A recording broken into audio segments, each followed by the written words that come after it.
Depuis que je suis petit, j'ai toujours rêvé de faire ça. Partir à des milliers de kilomètres, découvrir de nouvelles cultures, découvrir le monde, découvrir de nouvelles personnes, un autre style de vie, bref, voyager. Mais je voulais pas me contenter d'un voyage touristique, dans un lieu touristique avec d'autres touristes et tout le confort habituel. Je sais pas, je trouve ça moins riche et moins vrai qu'être réellement au contact des populations locales et faire quelque chose d'utile sur place. J'ai donc fait le choix de voyager différemment.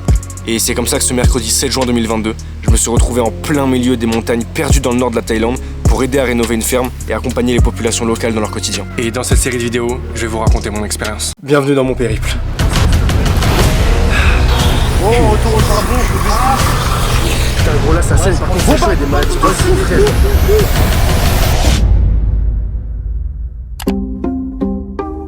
Bon, dans un premier temps, après avoir réglé toutes les questions d'assurance, de visa et de certificat Covid, j'ai dû préparer ma valise.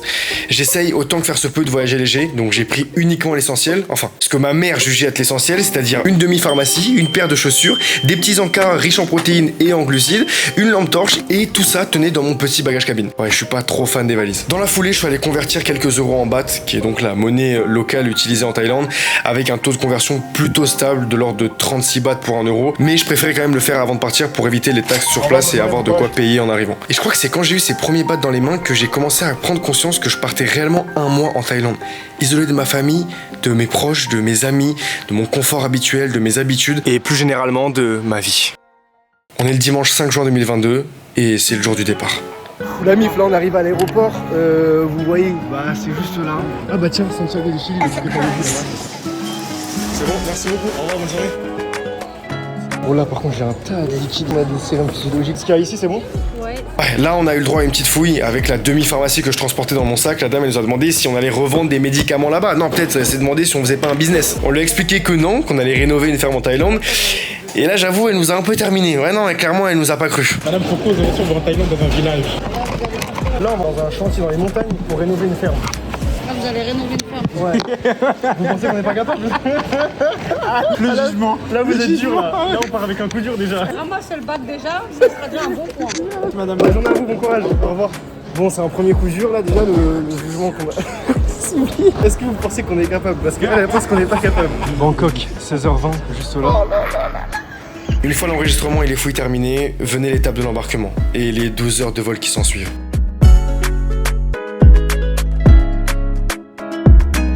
Voyager la nuit, c'est un peu particulier.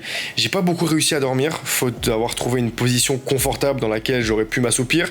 J'ai regardé un film, j'ai lu, j'ai fait un peu de montage et à 10h13 heure locale, on a fini par apercevoir les premiers bouts de terre. Bon, l'aéroport. Là, il faut présenter le Thai Pass. Je vous jure que j'ai peur. Là, il est 5h13 du matin en France. On vient juste d'arriver à Bangkok et certes, on a 2 heures de vol dans les pattes, mais on est tellement content d'être arrivé que l'excitation a clairement pris le dessus sur la fatigue. Le temps de passer la douane, de finaliser les quelques vérifications pour entrer sur le territoire, de se repérer un peu dans l'aéroport international de Bangkok et on se retrouvait dans un taxi direction la gare routière.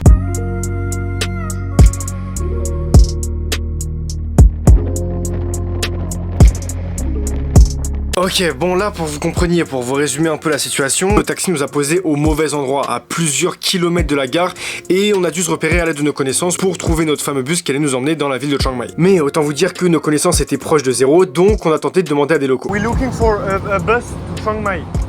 Chiang Mai. Yes. Here you go. Across on the road. By bus. Ok. Mochi 2. Ah, tout là-bas là. Yes, yes. 1 kilomètre. Ok. Yes. Thank you. J'ai rien compris. Non, là je dis thanks au mec, mais je vous jure que j'ai absolument rien compris, ça ne nous a pas plus avancé. Donc finalement, on a ouvert Google Maps sur nos téléphones et on a essayé de se débrouiller tout seul. Puis après 30 bonnes minutes de marche sous un soleil plein avec 31 degrés et un taux d'humidité à 62%, on a fini par arriver à cette fameuse gare routière. Hello. Excuse me, we want to go to Chiang Mai. With bus. It's here? Oh, ok, perfect. Ah, ok, ouais, parfait. Ça nous fait arriver à quelle heure? 14. Parfait. 21h, ouais. Ouais, parfait. Ok, perfect. Okay. Arrivé près de la gare, on est parti au premier 7-Eleven qu'on avait trouvé, donc c'est un peu l'équivalent des épiceries qu'on peut avoir en France. Et on a pris quelques trucs à manger et de l'eau parce qu'on mourait de faim et de soif. Thank you. Une fois ce bon petit repas dégusté qui nous a bien requinqué, on est parti s'installer dans notre bus direction Chiang Mai en se disant qu'on avait fait le plus dur. En réalité, c'est là que le cauchemar a commencé. Vous vous rappelez, il y a de ça 1 heure quand on est arrivé à la gare routière et qu'on a acheté les billets. Comment vous expliquer? La dame nous avait annoncé 7 heures de bus, ce qui était long mais tenable. On avait prévu une arrivée vers 21h à Chiang Mai, la réservation d'un hôtel sur place, une bonne nuit de sommeil et la dernière partie du voyage le lendemain avec un départ à 7h. Sauf que ça s'est pas passé comme prévu. Entre l'état du bus, qui laissait clairement à désirer. Là, c'était pas les bus de la RATP là. Là, on avait l'impression que ça pouvait lâcher à tout moment. Le moteur, il était à l'air, c'était n'importe quoi. Le retard, non, parce que là, c'est pareil. C'est pas des retards de la SNCF de 1 heure ou 2. Là, on parle de plus de 5 heures de retard. C'est énorme. Raison pour laquelle j'ai pas énormément filmé. J'ai essayé de dormir un peu, je regardais le paysage. Puis, après 14 longues heures de bus, on est enfin arrivé à Chiang Mai. Oh là là là là, c'est bon, on est arrivé, la tête de ma mère. Et là, c'était exceptionnel. On sort du bus, il y a une dizaine de conducteurs normaux qui vous accostent pour vous demander où vous voulez aller. Et après avoir constaté qu'on était à 37 minutes de marche de l'hôtel, on s'est dit qu'on allait en prendre un. Sauf qu'on a pris le meilleur. Ouais non, une fois de plus, on a pris un tuk-tuk trafiqué, c'était n'importe quoi. Il avait un moteur, on aurait dit un T-Max. Écoute le prix que ça fait, c'est pas 125, ça c'est à 450. Ça c'est à 450 minimum ça, écoute le prix. Je vais rentrer à pied. Et ces premiers instants dans le tuk-tuk, ils resteront à jamais gravés dans ma mémoire. Ouais, après plus de 24 heures sans dormir, on avait l'impression de revivre une nouvelle fois, en allant puiser dans nos dernières ressources.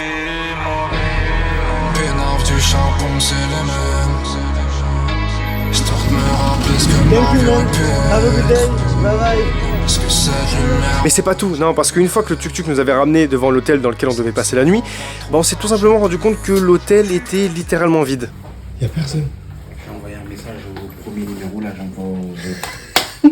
Non vraiment, on peut accéder à la cuisine, tout. Y'a absolument personne. J'allais pas mon égout. Dans le micro là. De là, on est sorti de l'hôtel, on a essayé de trouver du monde et on est tombé sur un groupe de taille jeune. On a demandé si quelqu'un parlait anglais et par chance, il y en avait une parmi eux qui parlait anglais. Et en lui expliquant un peu la situation, elle nous a gentiment proposé de nous prendre tous les deux sur le scoot avec la valise et de nous amener dans un hôtel qu'elle connaissait qui lui était ouvert. Ouais, ce qui devait arriver arriva. On est monté à 3 sur le scooter avec les sacs et les valises sans casque à 4h30 du matin dans Chiang Mai.